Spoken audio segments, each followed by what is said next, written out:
Shri Venkateswara gold తాకట్టులో ఉన్న మీ బంగారాన్ని విడిపించి కొనబడి.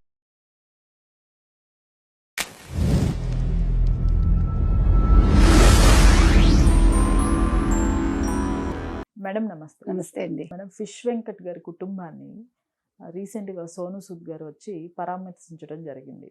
అంతకుముందు కూడా ఒక 1 lakh రూపీస్ డొనేట్ చేయడం జరిగింది. ఇప్పుడు కూడా అండగా ఉంటాను అని ఒక హామీ ఇవ్వటం జరిగింది.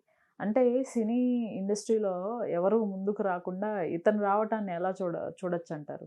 అంటే సోను సూద్ ఇవాళ కొత్తగా ఫిష్ వెంకట్కి సహాయం చేయట్లేదు కదండి.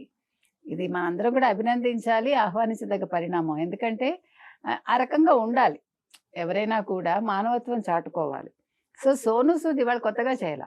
మనకు తెలుసు కోవిడ్ టైంలో ఆయన బస్సులు, ట్రైన్లు ఏర్పాటు చేసి అప్పుడు వలస కార్మికులు చాలా ఇబ్బంది పడ్డారు.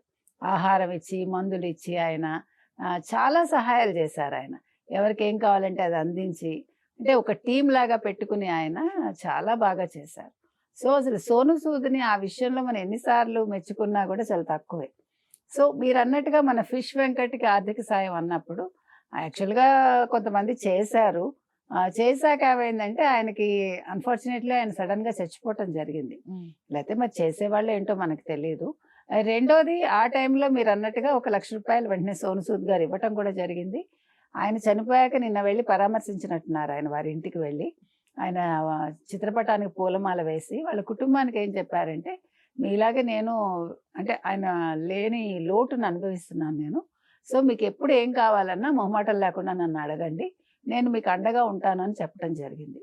ఎందుకంటే ఫిష్ వెంకట్ కూడా ఇంచుమించు 3 దశాబ్దాలుగా ఆయన చిత్ర పరిశ్రమలో ఉన్నారు. కొన్ని మంచి క్యారెక్టర్స్ చేశారు. ఆయన మంచి హాస్యాన్ని పండించారు. సో అటువంటి వ్యక్తి ఒక అనారోగ్య కారణాలతో చనిపోవటం అనేది బాధాకరం.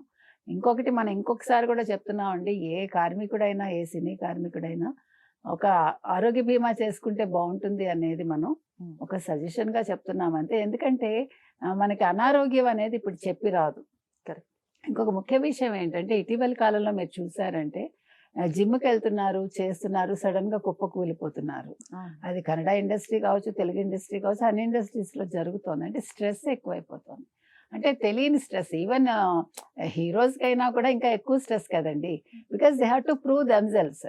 ఇప్పుడు అనుకుంటారు కదా అందరూ, హీరోయిన్ లేదా సినిమాకి అంటే హీరోయిన్ కంటే కూడా హీరో బాధ్యత ఎక్కువ ఉంటుంది. ఒక సినిమా మీకు ప్రజల్లోకి వెళ్ళినా, ప్రజలు దాన్ని యాక్సెప్టెన్స్ రావాలన్నా కూడా ఎక్కువ భారం మోసేది హీరో. చెప్పాలంటే ఒక హీరోని బట్టే సినిమా ఆడుతోంది, కలెక్షన్స్ వస్తున్నాయి. హీరోయిన్ అనేది కూడా అవసరమే, కానీ హీరోయిన్ కంటే కూడా రెట్టింపు బాధ్యత హీరోకు ఉంటుంది. కాబట్టి ఇవాళ అంటే సడన్గా చనిపోతున్నారు. ఎందుకు చనిపోతున్నారంటే స్ట్రెస్ ఒక కారణం, తర్వాత వీళ్ళు ఓవర్గా ఎక్సర్సైజులు చేయటమా మనకు తెలియదు అది. తర్వాత సప్లిమెంట్స్ తీసుకోవటం కూడా మంచిది కాదంటారు. సహజ ఆహారాన్ని తీసుకోవాలి అంటారు. రకరకాల కారణాలు. అంటే మనమేం డాక్టర్స్ కాదు చెప్పటానికి, కానీ జనరల్గా అనుభవంతో చెప్పటం ఇవన్నీ అంతే. కాబట్టి ఇవాళ ఫిష్ వెంకట్ గారికి సంబంధించి ఆయన రావటం బాగుందండి. కానీ వారు అన్నట్టుగా ఇప్పుడు సోను సూద్ గారు అవసరానికి హెల్ప్ చేస్తానని అన్నారు, అది బాగుంది. అయితే ఆరోగ్యం మీద మాత్రం మనం ప్రతి వాళ్ళకి శ్రద్ధ పెట్టమని చెప్తున్నాం.